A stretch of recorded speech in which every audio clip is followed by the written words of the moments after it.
Dijo, dice, yo he estimado todo y he estado dispuesto a perderlo todo con fin de ganarme a Cristo. ¿Ok? Hay una fe que se nos dio, pero segunda de Pedro dice que hay una fe que tú la haces crecer. Hay una fe que hay una fe, no la fe de Dios, la fe tuya. Porque la fe que nos dieron a nosotros no es una fe completa, no es una fe acabada de una vez, sino que la fe que nos dieron a nosotros dice que a esa fe le tenemos nosotros que añadir virtud. No Dios, nosotros. Dice, a esa fe, dice Pedro, a esos que han recibido una fe igualmente preciosa como la nuestra, dice, a esa fe le tienes que añadir tu virtud. Y a la virtud, conocimiento, y al conocimiento, perseverancia, y a la perseverancia, etcétera. Bueno, entonces hay cosas, y bueno, y el Señor habló de una gloria. Posiblemente el domingo volvemos a retomar, porque quedaron bastantes cositas ahí que no quedaron bien claras, posiblemente allá en el retiro, pero es necesario volver a retomar. Me decían algunos hermanos que venían en el bus conmigo, pastor, deberíamos de volver a retomar el tema de la gloria, porque el Señor habló de esa gloria. Pero ahora vamos a hablar de una gracia que se nos dio, pero definitivamente de una gracia que el Señor Jesucristo dijo que hiciéramos lo posible de nosotros poner nuestra mirada en esa gracia. Bueno, entonces, pero vamos a ver cómo lo aclaramos un poco más y leyendo Primera de Pedro, capítulo 1, versículo número 13, si no me equivoco.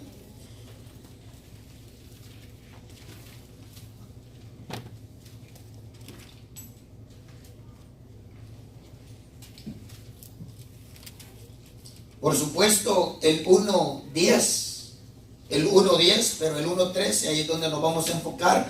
Pero en el 1:10, hablando de la gracia, ya sea que la gracia que nos llevó a nosotros, por supuesto, para nosotros estar en esperanza, para nosotros, porque hermano, la Biblia dice, porque en esperanza hemos sido salvos. Yo le tendría que preguntar a usted, ¿hay alguna esperanza que usted anida en su corazón en cuanto a Dios? Bueno, pero la Biblia dice que la esperanza que se ve ya no es esperanza.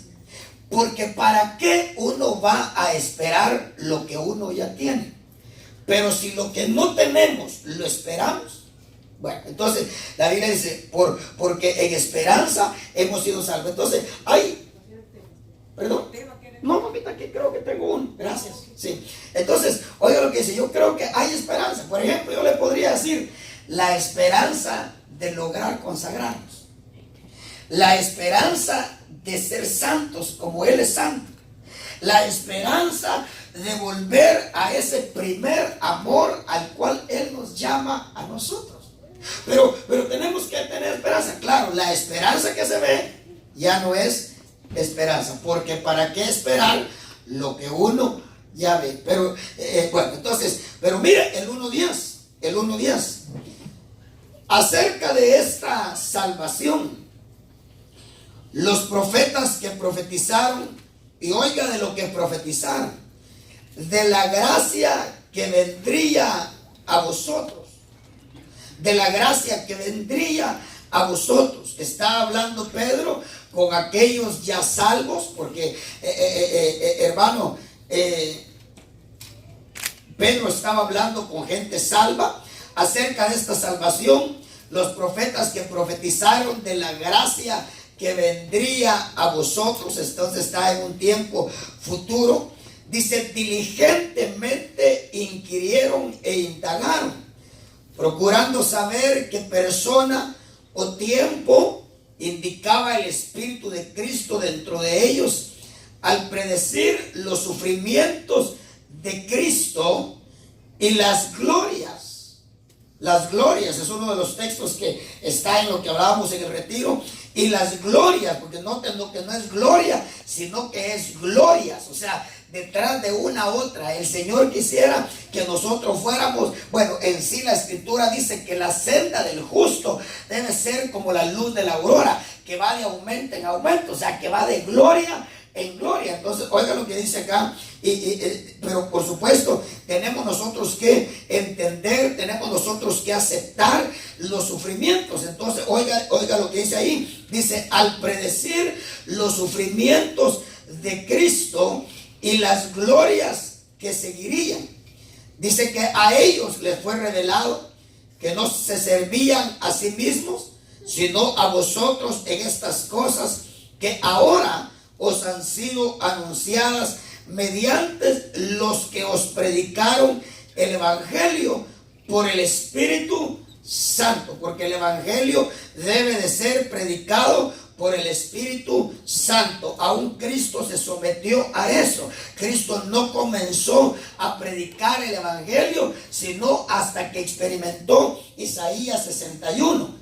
Usted sabe, allá en Lucas 4 dice: el Espíritu del Señor está sobre mí porque me ha ungido para predicar el Evangelio a los pobres. Entonces, oiga lo que dice. Dice, a ellos les fue revelado que no se servían a sí mismos, sino a vosotros en estas cosas que ahora os han sido anunciadas mediante los que os predicaron el Evangelio. Y luego dice, por el Espíritu Santo enviado del cielo, cosas tan preciosas a las cuales los ángeles anhelan mirar. Verso 13. Por tanto, por esta razón quiere decir, ceñid vuestro entendimiento. Oiga lo que dice, por tanto, ceñid vuestro entendimiento, porque no puede haber cristiano que diga, que entienda, que no accione. No puede haber cristiano, porque usted sabe que no es lo mismo oír que entender. Mateo 13 dice que el que oye pero no entiende la palabra, el enemigo en el momento viene y arrebata lo que oyó. Eso lo dice Mateo capítulo número 13. El Señor Jesucristo le dijo, ¿por qué no me logran entender? Fue uno de los reclamos ante la constante negativa de los fariseos a lo que él predicaba, ante aquella constancia de estar malinterpretando lo que Cristo decía. Cristo les dijo a los fariseos, ¿por qué no me entienden? No porque no me escuchan, no porque no me oyen, no, ¿por qué no me entienden? Y Cristo les respondió a ellos mismos la pregunta que ellos les dijo. Y les dijo, ¿saben por qué no me entienden? Porque no son capaces de oír mi palabra con buen ánimo. Y luego los terminó de matar. ¿Saben qué les dijo? ¿Y saben por qué no me pueden oír? Es que ustedes no son de mis ovejas. Oiga, hermano, ¿sabe que una persona cuando no puede oír el Evangelio de Cristo no es porque no le haya amanecido? No es porque no haya extendido Dios la misericordia o el Evangelio no sea para él. Simple y sencillamente dice que todo aquel que no es oveja de él no lo puede oír. Y el que no lo puede oír no le puede entender. Y el que no entiende siempre estará contradiciendo. Usted ve a los fariseos, hermano, los fariseos andaban siguiendo a Cristo para contradecir, para murmurar, para criticarlo, para juzgarlo. Siempre andaban detrás. Y Cristo ante esa constante actitud le dijo, ¿por qué no me entienden? Y Cristo dijo, les voy a decir por qué no me entienden. Es que no me pueden oír. No pueden oír mi palabra. Y no pueden oír mi palabra porque no son mis ovejas. Bueno, ahora, ¿sabe que la Biblia dice? Pero es que tenemos que tener cuidado. Por supuesto, esto lo tenemos que agarrar con mucho cuidado, porque hay muchas veces que nosotros nos podemos ofender por lo que nosotros oímos, porque todavía nuestros oídos no están circuncidados, no le logramos entender. Pero sabe que los fariseos dice que se ofendían cuando Cristo decía ciertas declaraciones. Pero llegó el momento en el que dice que no sé qué fue lo que el Señor estaba diciendo, pero aquellos que han leído la Escritura se acordarán del pasaje. Dice que el Señor dijo algo. Dice que el Señor dijo algo y los fariseos y por supuesto posiblemente otra gente se ofendieron de lo que Cristo dijo. Los apóstoles, preocupados de que Cristo no tenía que ofender cuando Él predicaba, se acercaron a Cristo y le dijeron: Cristo, Señor, ¿sabes que se ofendieron? ¿Sabe qué dijo Cristo? Déjenlos, no se preocupen. Y le digo: ¿saben por qué se ofenden? Porque son plantillos que mi Padre no sembró. O sea, son plantas que aparentan estar sembradas, pero es necesario desarraigarlas. ¿Y con qué se van a desarraigar? Con la palabra que yo les estoy predicando. Déjenlos, toda planta que mi Padre no plantó será desarraigada. Hermano, qué fuerte las declaraciones de Cristo, pero es una realidad. Bueno, ahora, pero fíjese lo que dice acá. Por tanto, por causa de esa gracia, por causa de esa salvación, por causa de esas glorias que seguirían a los sufrimientos de Cristo, Pedro dice en el verso 13: por tanto, ceñid vuestro entendimiento para la acción. Luego dice: sed sobrios en espíritu. Y oiga la frase que sigue: a un pueblo que ya había recibido gracia, porque oiga, a Pedro acá le está hablando a gente salva, le está hablando a gente que posiblemente ya había sido bautizada con el Espíritu Santo. Pero oiga lo que Pedro les dice y nos dice a nosotros también: poned vuestra esperanza completamente en la gracia que se os traerá. Oiga eso. Claro, si Jesucristo no hubiese aparecido antes que Pedro dijera eso, cualquiera hubiera dicho en la primer venida, Él traía esta gracia. Pero Cristo a estas alturas ya había venido. Juan dice que ya había hecho posible la verdad y la gracia, porque la gracia y la verdad fueron hechas realidad por medio de Cristo. Pero porque Juan, bueno, usted sabe, tenemos esa doctrina donde la Escritura dice pues que por medio de Él tenemos que recibir gracia sobre gracia. Otro versículo dice: aquellos que han recibido la abundancia de la gracia. Bueno, entonces, pero fíjese, pues entonces Pedro dice, le está hablando a un pueblo que ya había recibido gracia. Por ejemplo, ¿cuántos hemos recibido gracia de Dios acá? Amén. El don, porque déjeme decirle, hermano, cuando Jesús le dijo a la samaritana: si tú conocieras el don de Dios, le estaba hablando de la gracia. Pero déjeme decirle, don significa regalo. Hermano, un regalo, usted no lo pidió directamente. Por supuesto, posiblemente lo pidió indirectamente, ¿verdad? Lo pidió indirectamente. Da una tarjeta de cumpleaños y dice: es mi cumpleaños, y usted sabe la costumbre, pues hay que llevar un regalo. Pero no lo pidió directamente. Usted no escoge el regalo. La persona va y escoge el regalo y se lo lleva. Entonces déjeme decirle, la gracia primera fue una gracia que nosotros no la pedimos. Una gracia que como regalo se nos dio. Ahora Pedro dice que para esta gracia que la van a traer cuando Cristo sea revelado. Ahora, ¿de qué revelación está hablando? Usted sabe, somos una iglesia que tenemos la doctrina de las parucías de Cristo. Esas parucías que están representadas en la aparición de Cristo después de resucitado por 40 días. Lo que tenemos que ver, lo que tenemos que aprender, tenemos que entender, tenemos que aceptarlo, tenemos que pedirle a Dios, porque hermano, la Biblia dice que es lo que será, lo mismo que ya fue. Hermano, después de que Cristo resucitó, hermano, aquellos a quienes estudio la palabra. Oiga, dice que Cristo madrugaba a sentarse al templo a enseñar. ¿Cuántas horas al día? Pedro, Juan, Mateo, etcétera. ¿Cuántas horas los apóstoles oían a Cristo? ¿De cuántas horas sería el culto de ellos? La Biblia dice que después de enseñarle a las multitudes, Cristo se llevaba a los apóstoles a un lugar y dice que les seguía enseñando. Hermano, el culto no terminaba para ellos.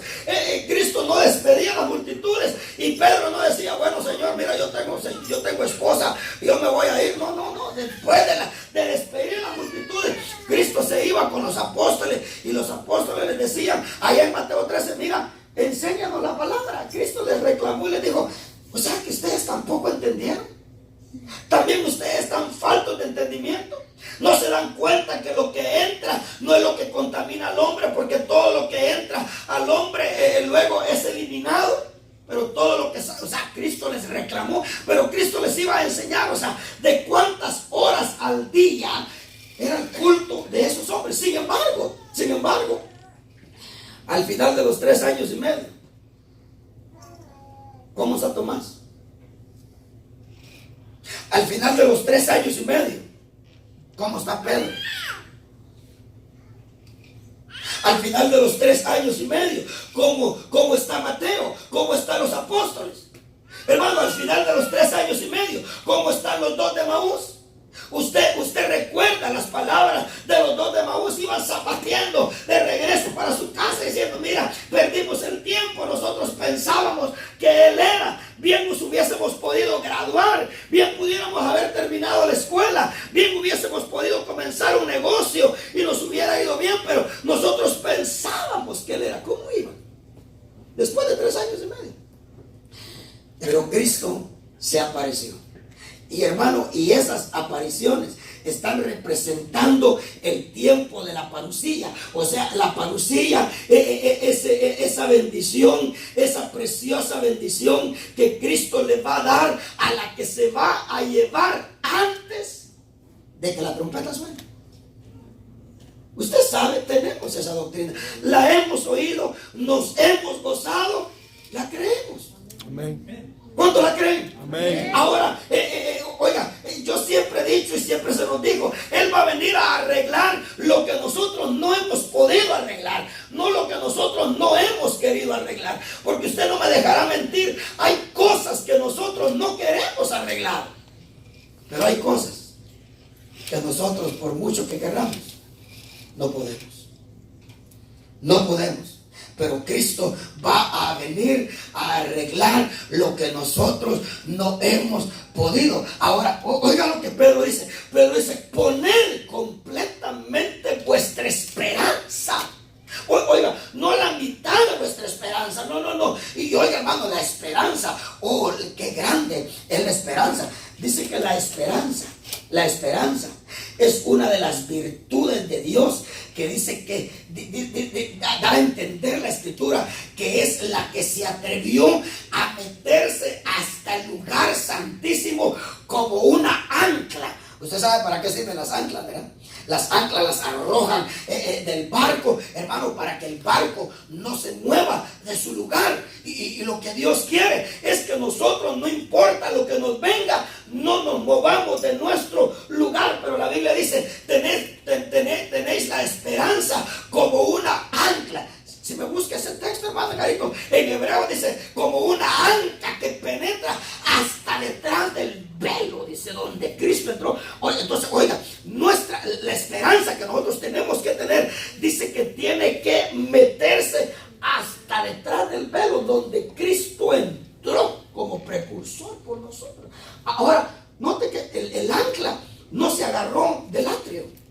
Note que la esperanza no se agarró del atrio, no se agarró del lugar santo. La esperanza que Dios quiere que nosotros tengamos, dice que se puede meter hasta el lugar santísimo y agarrarse de allí. Y una vez se agarre de allí, ¿usted cree que usted va a ser movido? Yo creo que no. Ahora, por ahí está el texto, en Hebreos está. 6:19 de Hebreo. ¿Perdón? 6:19 de Hebreo, si me lo puede leer, por favor. Se lo voy a agradecer. Dice el 18, bueno, el 19 dice, la cual tenemos como segura y firme. Pero léame el anterior para poder entenderlo un poquito mejor. Dice, para que por dos cosas inmutables, en las cuales es imposible que Dios mienta, tengamos un fortísimo consuelo los que hemos acudido para asirnos de la esperanza puesta delante de nosotros. Entonces hay una esperanza que tenemos que tener puesta delante de nosotros. Ajá. La cual tenemos como segura y firme ancla. Oiga, entonces es como un ancla, la esperanza. Dice, y firme ancla del alma y que penetra hasta dentro del velo. Ajá. Donde Jesús entró por nosotros como precursor, hecho sumo sacerdote para siempre, según el orden de Melquisedec. Ahora, esa ancla que Dios quiere que tengamos, ¿ancla de qué es? ¿Del cuerpo? No, es de nuestra alma. Ahora, el ancla tiene que tener entonces, el alma tiene que entonces tener un ancla. ¿Y de dónde se tiene que agarrar el alma? ¿O de dónde se tiene que agarrar esa ancla?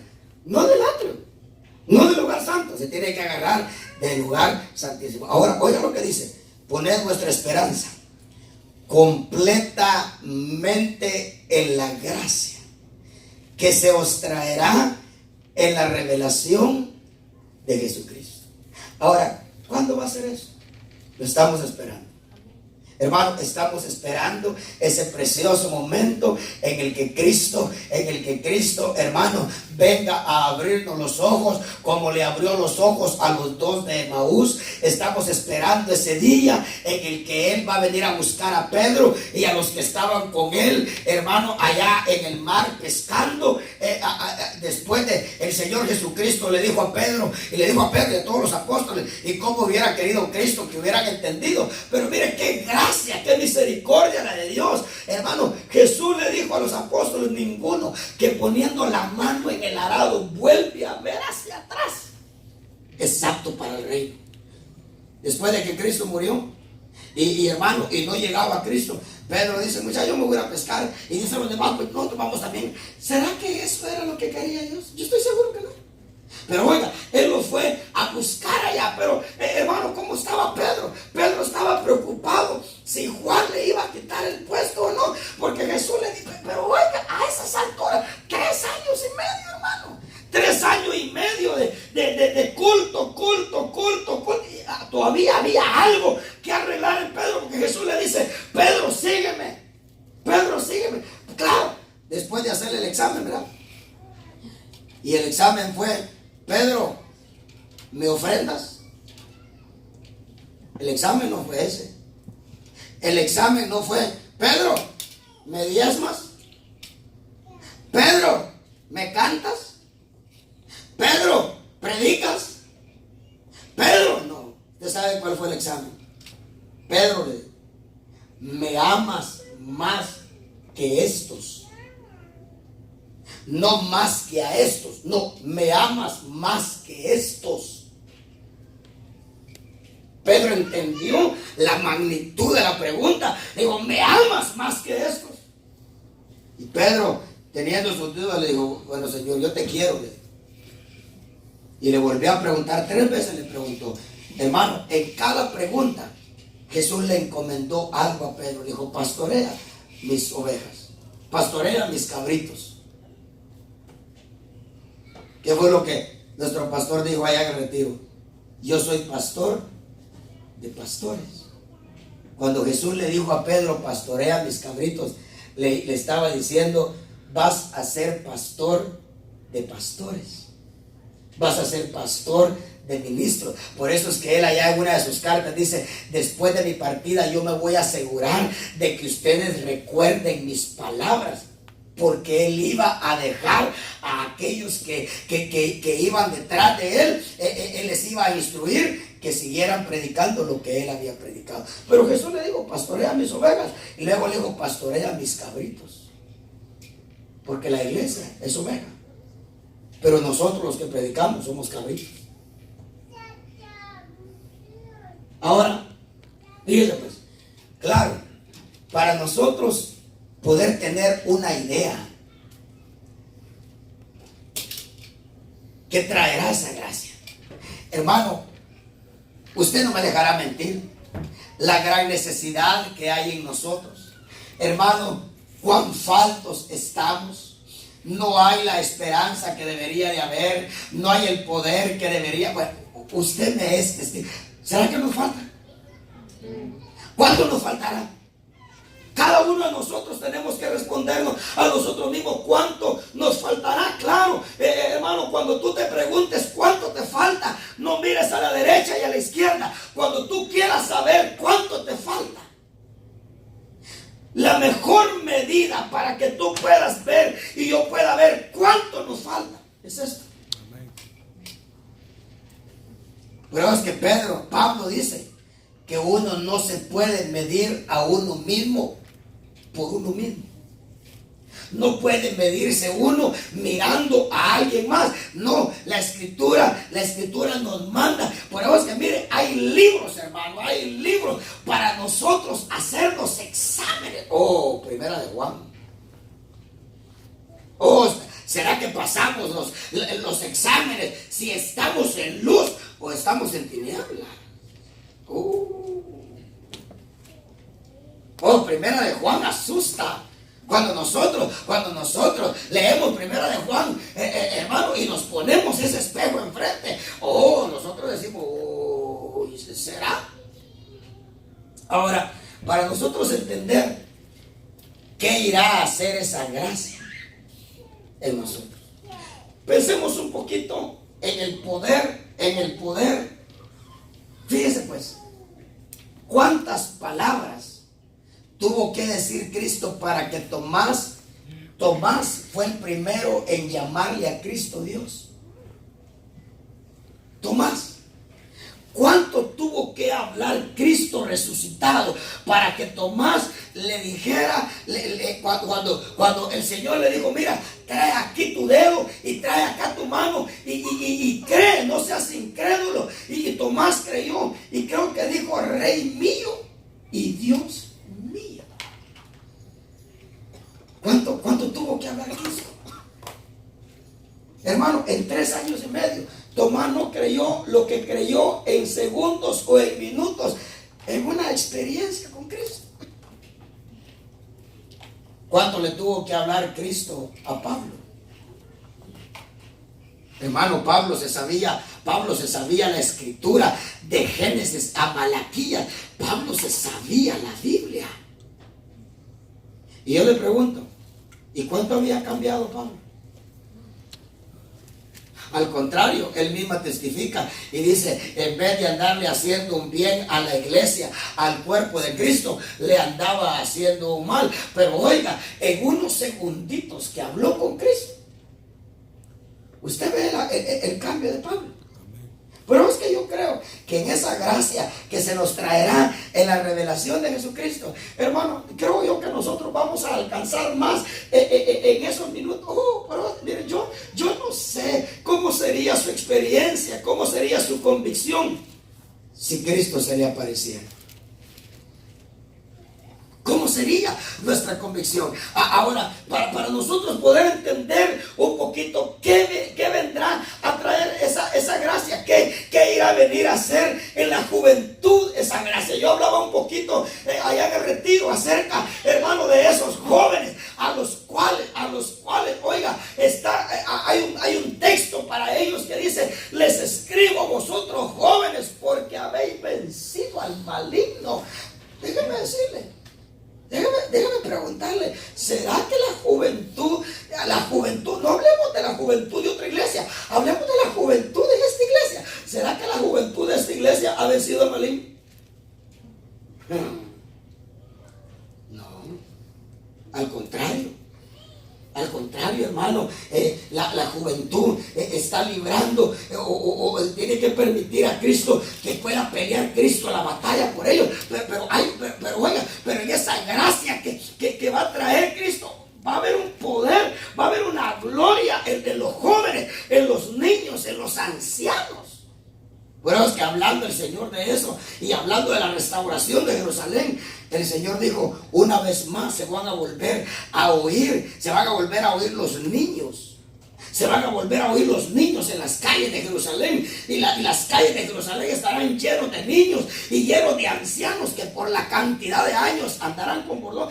Estaba hablando de eso que Dios quiere que haya entre nosotros. Mire, hoy en día el viejo dice, no, que vayan los jóvenes porque eso es para jóvenes. Los jóvenes dicen, no, yo estoy joven, que vayan los viejos porque ellos ya vivieron su vida. Pues, y entonces.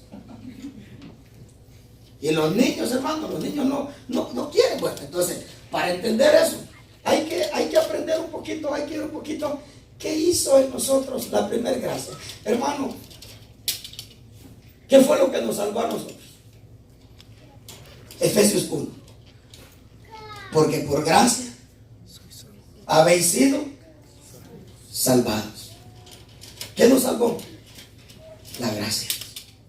Ahora, pero fíjese pues, por supuesto, nos salvó del lago de fuego. Aunque usted sabe que nosotros predicamos de esa salvación que está para ser revelada, dice creo que Pedro también. Pero yo quiero que leamos algunos textos. Yo quiero que me acompañe ya le mencioné Juan 1:17.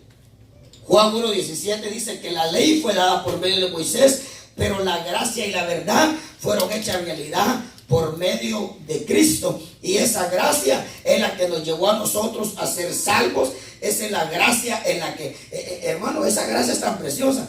Pero ¿sabe que de esa gracia se puede caer? Pablo dice, aquellos que están tratando de ser justificados por las obras de la ley, de la gracia habéis caído y de Cristo os habéis separado. Bueno, pero eso lo vamos a leer si tenemos tiempo, pero vamos a 2 de Timoteo.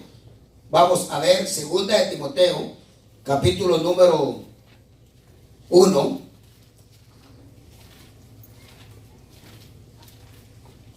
Segunda de Timoteo, capítulo número 1, su versículo número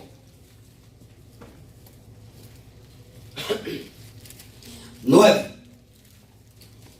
Habla de una preciosa gracia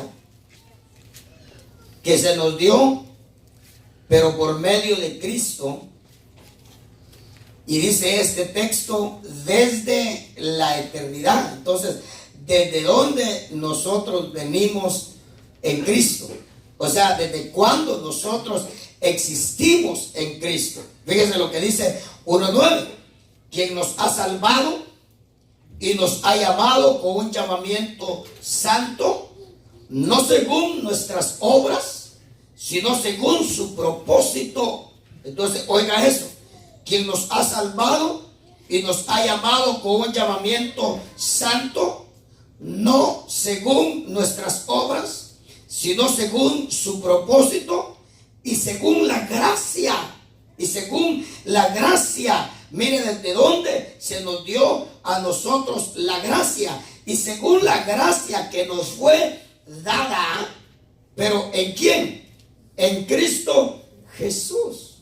Y mire desde cuándo. Desde la eternidad. ¿Desde dónde venimos nosotros? Nosotros venimos saber desde dónde, ¿verdad? Saber desde cuánto tiempo atrás, hermano, nosotros venimos. Pero dice que Dios vio que había la necesidad de darnos a nosotros esa gracia, pero que no éramos merecedores de esa gracia, entonces nos las tuvo que dar por medio de Cristo Jesús. Muy bien, acompáñenme ahora. No anoté. Acompáñenme a Romanos. A que le voy a pedir a hermano Edgarito que me busque ahí en Gálatas. Ahí en Gálatas donde dice: de Cristo os habéis separado vosotros, que procuráis ser justificados por la ley. De la gracia habéis caído. Lo está diciendo el Espíritu Santo por medio del apóstol Pablo. Entonces se puede caer de esa gracia. Ahora, acompáñenme los demás a Romanos, capítulo número 5. Vamos a leer textos. Vamos a dedicarnos a leer textos para no dormirnos. Romanos capítulo número 5. Yo sé que fue un día de trabajo, pero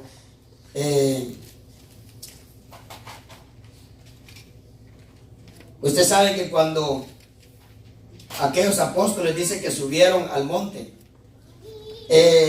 da a entender el texto que dice que estaban como adormitados, Pedro, Juan y Jacobo. Pero la Biblia dice, pero cuando lograron estar bien despiertos, entonces vieron la gloria, dice.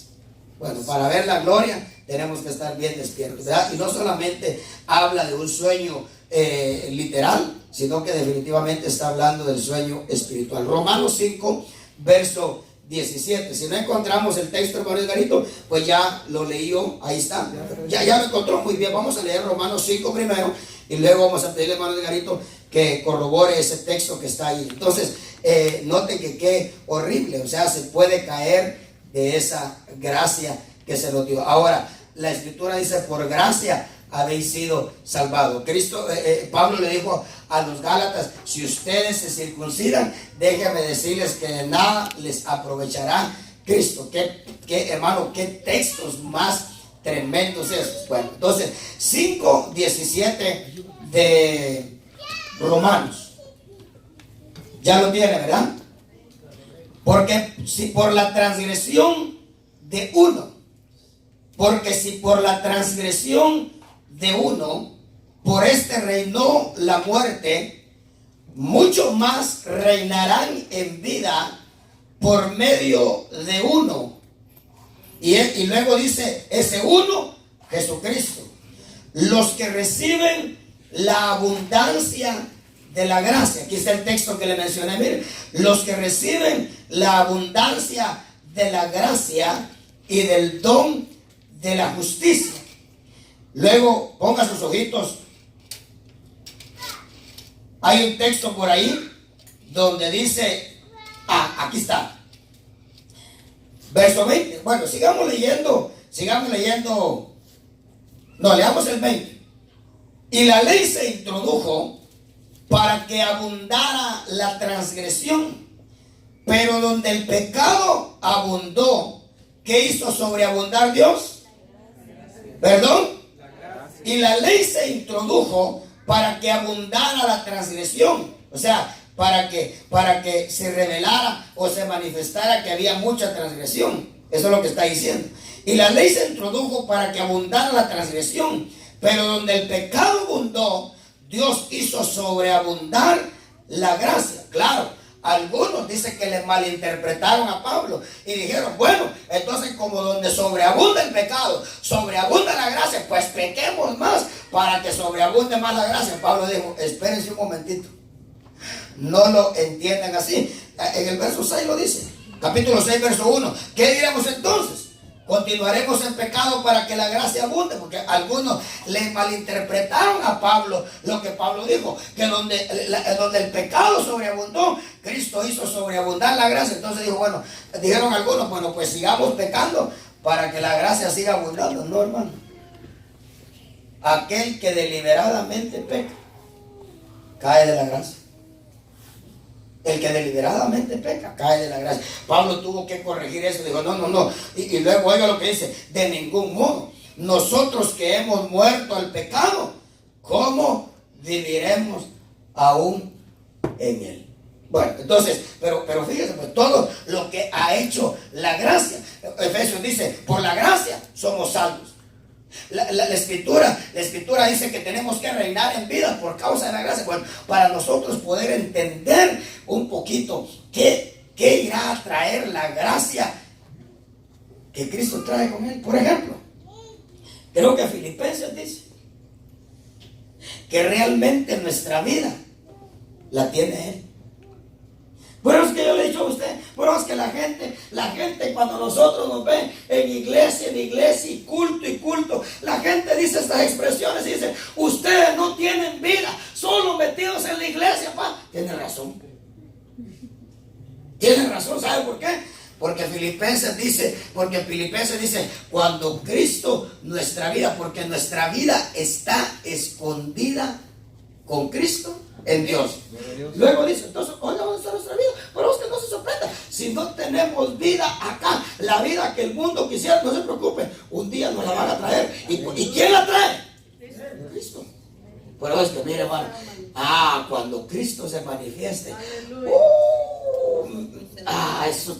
eso será tremendo, porque oiga, porque si las gotitas, esas gotitas que nos caen a nosotros de vez en cuando, nos hacen ir, nos hacen venir, nos hacen cantar, nos hacen llorar, nos hacen sufrir, nos hacen soportar, nos hacen tolerar, nos hacen perdonar, nos hacen que nos perdonen, hermano, ¿qué irá a hacer?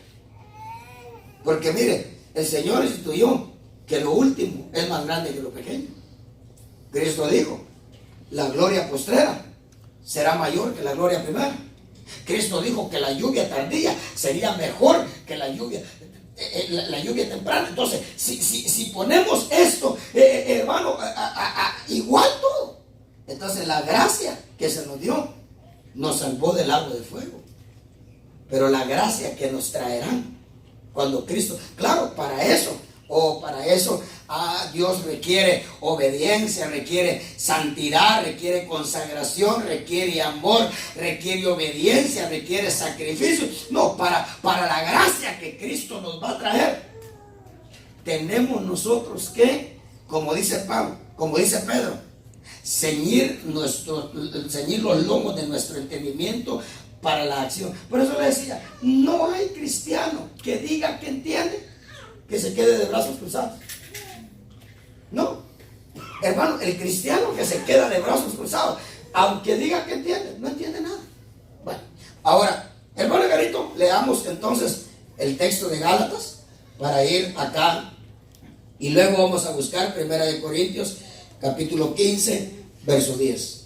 Dice, de cierto, de Cristo os desligasteis los que por la ley os justificáis, de la gracia habéis caído. Una vez más, léame el versículo anterior, por favor, si puede. Dice, y otra vez testifico a todo hombre que se circuncida. Otra vez testifico a todo hombre que se circuncida. Le estaba hablando, fíjense, pues, a gentiles.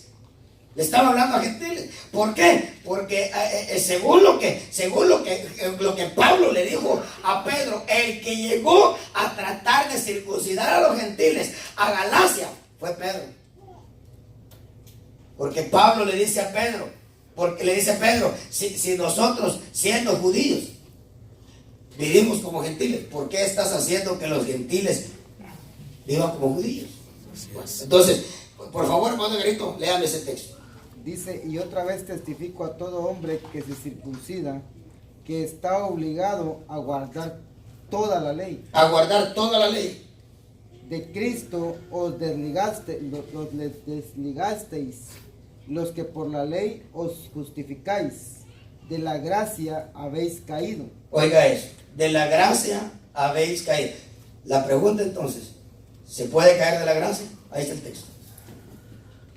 Ahora, ¿en qué condición espiritual caerá una persona que cae de la gracia? Hay que buscarle la respuesta a eso. Yo no la tengo ahora. Pero por ahí Pablo le dice a los corintios, miren, dice, si ustedes se aferran a eso que se están aferrando, si ustedes se aferran a la ley, Cristo de nada les aprovechará. Oiga qué situación. Oiga, ¿en qué circunstancia o en qué situaciones espirituales caerían? Dice, Cristo de nada os aprovechará. Vayamos a 1 Corintios, capítulo 15, versículo número 10. Me voy a encargar de leerle esos textos.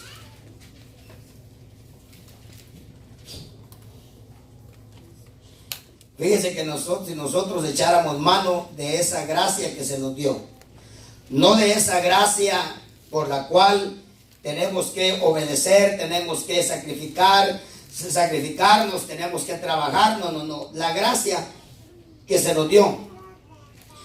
Mira el verso 10. Hermano, una de las evidencias de que una persona no ha caído de la gracia es que es una persona diligente. Es una persona es una persona que se ocupa de su salvación. Es una persona que se ocupa de su salvación con temor y temblor. Es una persona que no hay que estarle diciendo y repitiendo e insistiendo con esa persona lo que la Biblia grita. Oiga lo que dice. Pero por la gracia de Dios soy lo que soy. Está hablando Pablo. Y su gracia para conmigo. Oiga, pero ahí está hablando Pablo. Y su gracia para conmigo no resultó, ¿qué dice? Vana. O sea que para otros la gracia de Dios puede resultar en vano. Pablo le dijo a los Gálatas, miren, dice, ustedes habían sido libertados de estar celebrando fiestas. Ahora ustedes vuelven a caer en eso. ¿Y saben qué les dijo Pablo? Yo temo, dice, que yo he trabajado en vano por ustedes. Ahora, Pablo dice acá que la gracia para algunos puede resultar en vano. Pero Pablo dice, pero por la gracia de Dios soy lo que soy. Y su gracia para conmigo no resultó vana. Entonces, ¿cómo probó Pablo que la gracia no resultó vana en su vida?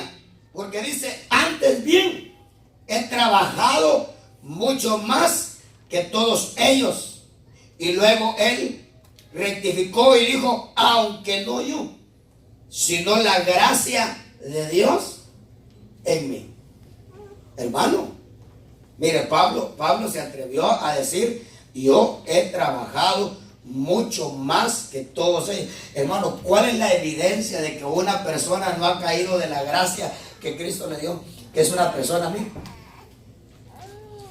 Una persona trabajadora, una persona, hermano, que no se queda de brazos cruzados. Porque Pablo dice que para él probar de que la gracia de Dios no resultó en vana en él, dice Pablo, yo he trabajado mucho más que todos ellos. Yo le pregunto, ¿qué es lo que nosotros hemos hecho? ¿Cuál es el fruto de nuestro trabajo? ¿Dónde se ve nuestro trabajo? Bueno, dependiendo de lo que usted responda, ahí está la gracia. Entonces Pablo dice, aunque no yo, sino la gracia de Dios en mí. Si nosotros le permitiéramos a Dios que la gracia que Él nos dio trabajara en nosotros, yo le aseguro que nosotros nos diéramos cuenta que realmente nosotros somos los estorbos a esa gracia. O sea, nosotros le estorbamos a esa gracia, que la gracia haga en nosotros lo que la gracia puede hacer. Bueno, usted sabe todo lo que el apóstol Pablo hizo. Vayamos a, bueno, yo creo que Efesios 2. Aquí tengo un texto que también se me olvidó anotarle el versículo, el capítulo, el versículo del libro, pero yo se lo voy a leer. Yo creo que usted lo recordará tal vez. Vayamos a Efesios, aunque yo creo que lo de Efesios, para poder avanzar, ya lo leímos, porque por gracia habéis sido salvados por medio de la fe, y esto no de vosotros, sino que es don de Dios. Efesios 2:8, el versículo, lo que anoté acá, que no le anoté, el capítulo dice, siendo justificados gratuitamente por su gracia. Oiga eso, siendo justificados, porque usted sabe, no es lo mismo haber sido salvados que haber sido justificados. La escritura dice que Él murió por nuestros pecados, pero resucitó por nuestra justificación. Entonces, ser salvos es una cosa, ser justificados es otra cosa. Bueno, entonces, pero el texto creo que está en Romanos, pero dice, siendo justificados gratuitamente por su gracia, por medio de la redención que es en Cristo Jesús. Luego vamos a leer, Pablo dice en Corintios, este texto también, ahí yo le voy a dar el texto muy pronto, dice, por medio de quién hemos recibido la gracia, está hablando de Cristo, por medio de quién hemos recibido la gracia y el apostolado. Ahora mire para qué es la gracia. Yo sí quisiera encontrar ese texto, déjeme ver, a ver si está en Primera de Corintios. Yo creo que es Romanos capítulo 1. Romanos capítulo 1. Bueno, muy bien, vamos a Romanos, vamos a ver si estamos ahí. Yo espero que usted todavía esté despierto. Ya nos vamos a ir. Sí, gracias, hermano Garrito, ahí está. Ahora, usted se va a dar cuenta para qué sirve la gracia, o sea, para qué es la gracia. Pablo dice, por medio de quién hemos recibido la gracia y el apostolado. O sea, por medio de Cristo se recibe no solamente la gracia y la verdad, sino que también aquel que es llamado a ser un apóstol, dice que también se recibe el apostolado. Pero oiga, ¿para qué? Para promover la obediencia a la fe. Para promover la obediencia a la fe. Porque una de las cosas que tenemos que preguntarnos es, ¿obedeceremos a la fe? ¿Obedeceremos a la fe? Entonces, oiga, la gracia, una de las cosas para que la gracia es para promover la obediencia a la fe entre todos los gentiles por amor a su nombre. Qué precioso texto, ¿verdad? Por medio de quien hemos recibido la gracia y el apostolado para promover la obediencia a la fe. ¿Cuántos sienten que necesitan obedecer más a la fe? Amén. Amén. Amén. Bueno, yo sé que usted está cansadito, dormido, pero yo espero que ahí en su interior usted esté diciendo, hermano, yo quisiera obedecer más a la fe. Pablo dijo allá de aquellos que lo perseguían, dijo, oren por mí, hijo, para ser librados de esos que me andan persiguiendo, porque no es de todos la fe, porque no todos obedecieron a la fe.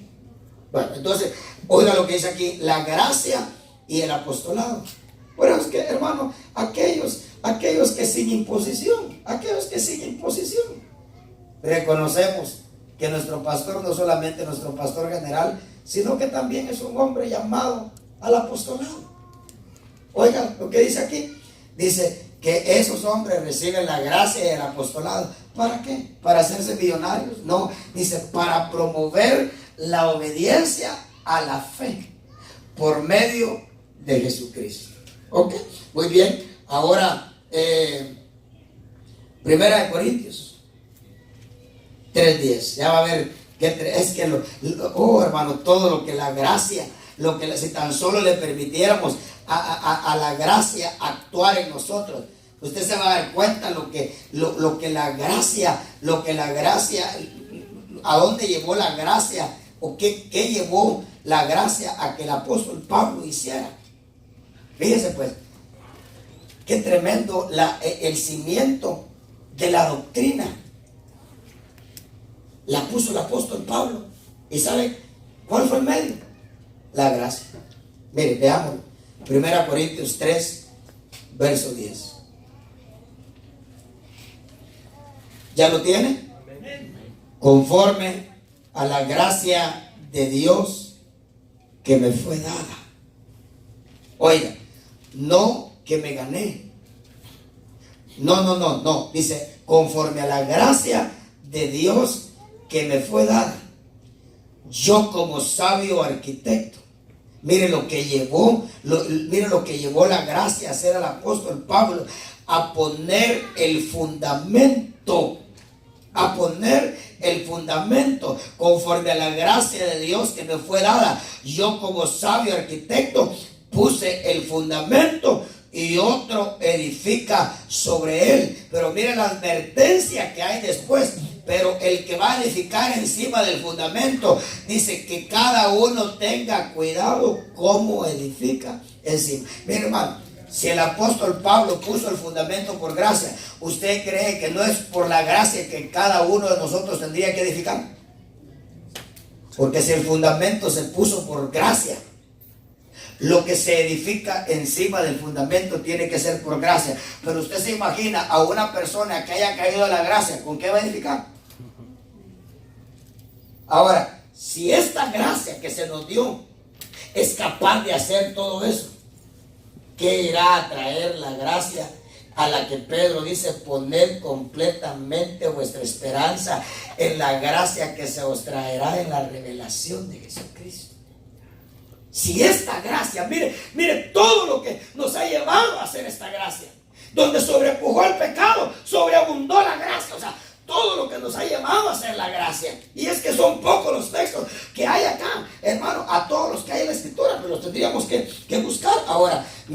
Pablo dice, conforme a la gracia de Dios que me fue dada, yo como sabio arquitecto puse el fundamento y otro edifica encima. Entonces, si el fundamento se puso por gracia, hermano, o echando mano de la gracia, también lo que se edifique encima del fundamento se tiene que edificar por medio de la gracia. Vayamos a Romanos 5, vamos a ver qué nos dice. Perdona que lo tenga de aquí para allá, de allá para acá, pero nos faltan 2 textos nada más. Y luego lo dejo comer pupusas y que salí.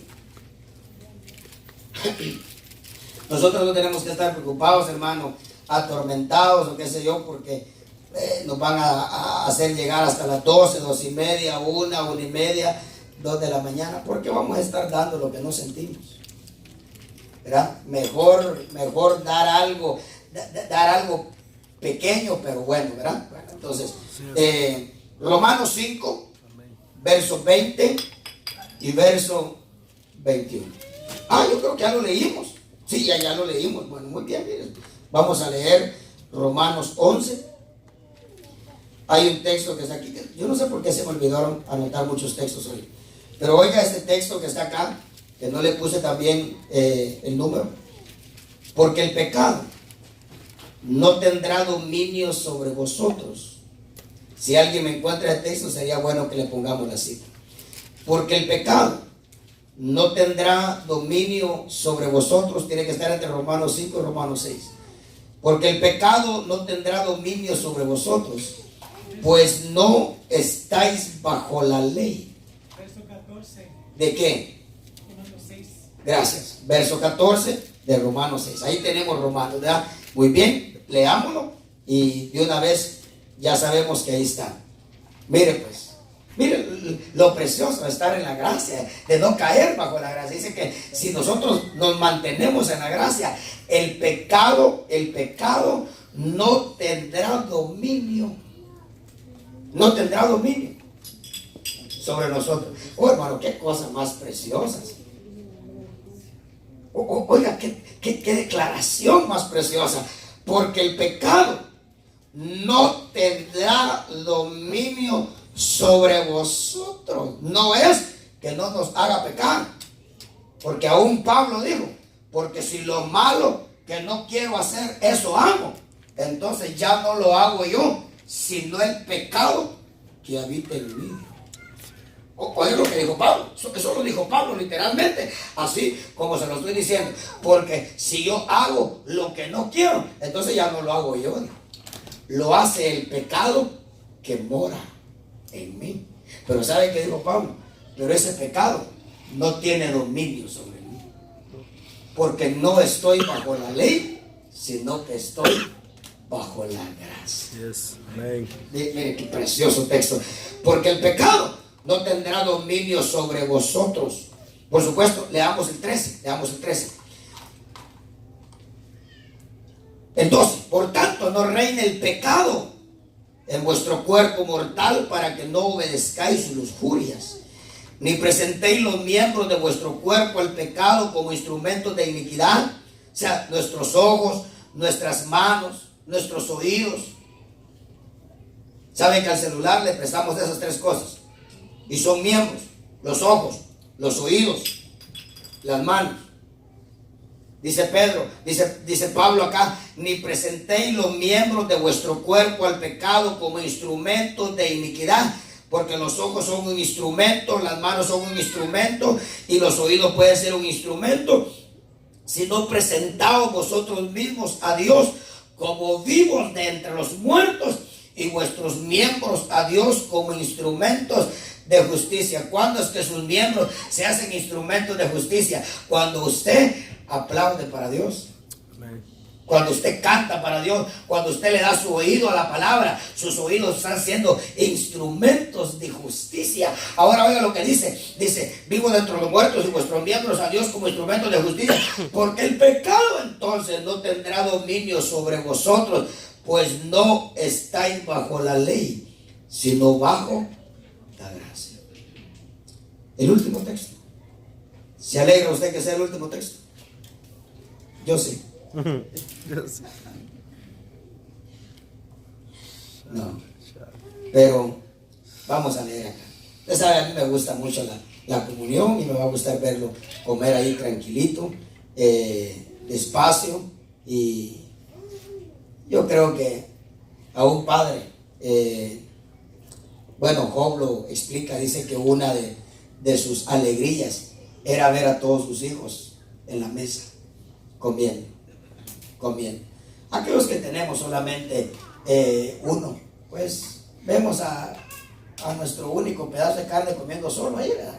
Pero yo me imagino que hermano Edgarito se ha de gozar ver a sus 3 hijas comiendo en la misma mesa.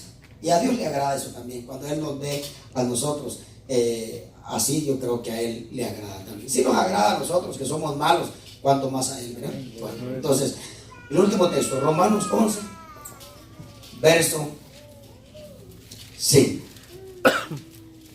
Dice la Escritura que en el tiempo presente dice que queda un remanente. Hermano, un remanente es un grupo reducido de todo el grupo que comenzó creyendo. Hermano, el evangelio no comenzó como está hoy. Hace 20, 25, 30 años, el evangelio era lo que el evangelio no es hoy. Lo que el evangelio no es hoy. Por ejemplo, usted ve la música de hoy, estoy hablando de la música religiosa, los cantos. Pero allá, en aquel tiempo, fueron donde se escribieron esos coritos que cantamos hoy. Con mis labios y mi vida te alabo, Señor.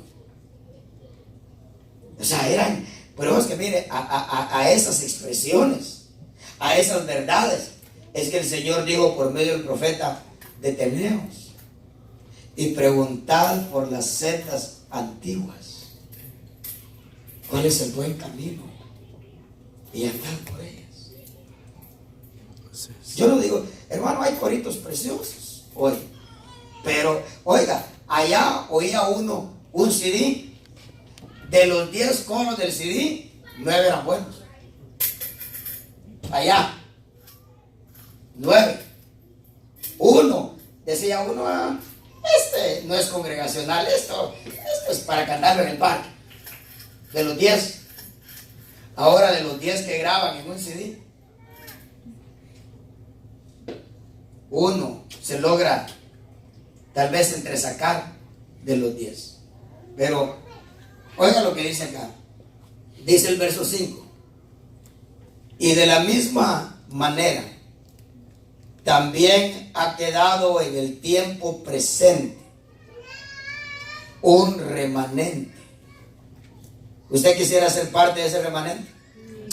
Amén. Amén. Y de la misma manera también ha quedado en el tiempo presente un remanente conforme a la elección de, ¿qué dice?